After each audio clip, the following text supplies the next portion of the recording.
In the first age of Middle-earth, there existed an awe-inspiring beast that has captivated imaginations for generations. Join me as we embark on a journey to discover what might be Middle-earth's greatest ever dragon. We start at the very beginning, with the first dragon created by the twisted will of Morgoth. Glaurung, often referred to as the father of dragons, is a pivotal character in the mythology of the First Age. Created by the first Dark Lord, in the depths of Angband, Glaurung was the first of the fire drakes of Middle-earth, also referred to as Uraloki. Wingless and unable to fly, Glaurung first emerged during the siege of Angband in the year 260 of the First Age. Although not fully grown or anywhere near to his full potential, his initial assault ravaged the region of Ardgalen to the south of Angband, pushing the Noldor back. However, his victory did not last, as he was driven back to Angband when the Elven Prince and future High King of the Noldor, Fingon, rode out against him. Morgoth, displeased with Glaurung revealing himself to the Noldor, kept him confined to Angband for almost 200 years, while he continued to grow in strength.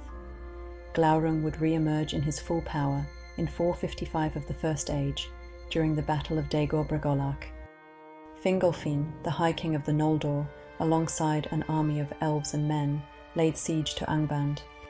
Yet, after years of containment, Morgoth suddenly sent forth fire and smoke from Thangorodrim, a trio of volcanoes raised by Morgoth to protect Angband.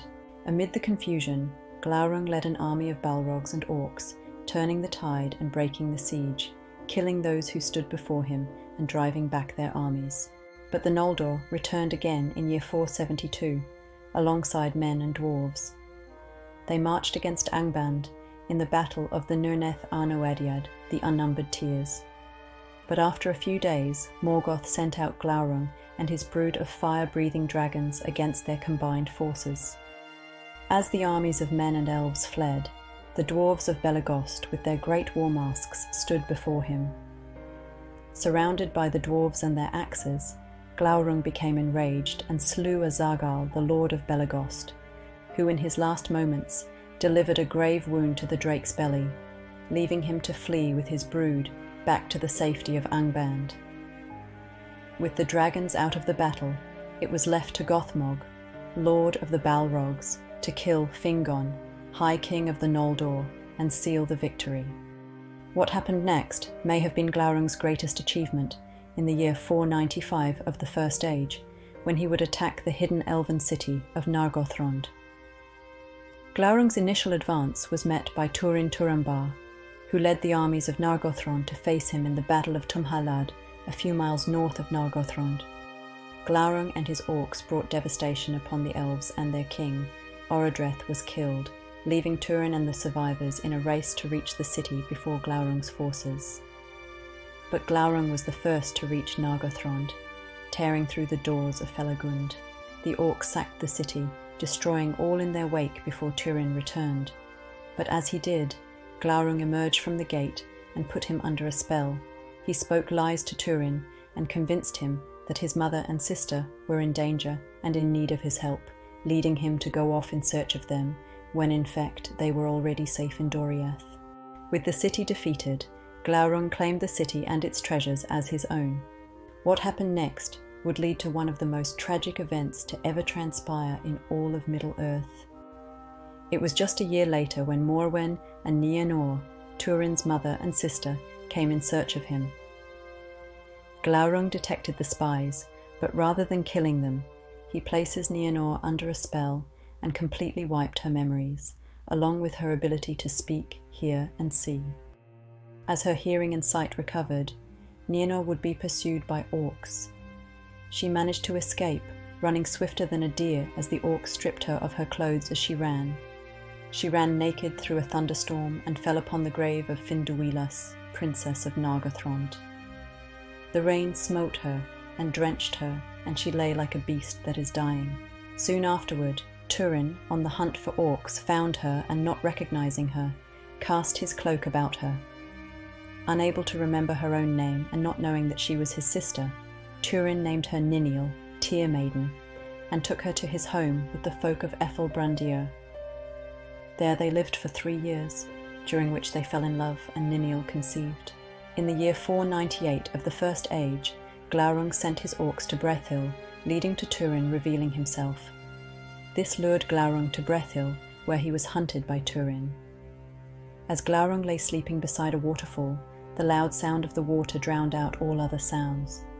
Turin would climb down beside the dragon and thrust his sword, Gurthang, into the soft belly of the worm. Glaurung lashed out in agony, setting all about him ablaze until the fire died. As Turin pulled Gurthang from the soft belly, a spout of black blood shot out, falling on his hand, and the venom burned him. And thereupon Glaurung opened his eyes, and looked upon Turambar with such malice that it smote him as a blow. And by that stroke, and the anguish of the venom, he fell into a dark swoon, and lay as one dead, and his sword was beneath him. Glaurung's cries led Ninil to the scene. Rushing to the lifeless Turin, she washed the poison from his hand with her tears. But Glaurung stirred for the last time, and spoke with his last breath. "Hail, Nienor, daughter of Hurin. We meet again ere the end. I give thee joy that thou hast found thy brother at last. And now thou shalt know him, a stabber in the dark, treacherous to foes, faithless to friends, and a curse unto his kin, Turin son of Hurin. But the worst of all his deeds thou shalt feel in thyself," the deed Glaurung referring to being the unborn child inside her. Nina's memories came back to her, and the horror and anguish at losing her brother, her husband, and the father to her unborn child, all at once, led her to cast herself into the wild water, where she was lost forever. Yet the tragedy did not end here. As Glaurung took his last breath, Turin stirred from his slumber, and after hearing of the death of Nienor, he set the hilt upon the ground and cast himself upon the point of Gurthang, taking his life and shattering the sword beneath him. Glaurung's legacy is one of terror, destruction, and tragedy. He left an indelible mark on the history of Middle-earth, particularly through his manipulation and destruction of Turin Turambar's life, one of the great tragic heroes of Tolkien's world. Glaurung combined physical might with malevolent cunning, and his actions had far-reaching consequences in the tales of the First Age, with many of his offspring also present at the fall of Gondolin. Oh, Lyra, you call that a dragon? A flightless worm who relies on casting spells to avoid fighting his foes head-on, and killed in a ditch by a mere man. Glaurung is nothing more than a glowworm compared to the real greatest dragon of Middle-earth, a magnificent creature of unrivaled destructive power. Be sure to hit those like and subscribe buttons so you don't miss out. Until then, Krug, out.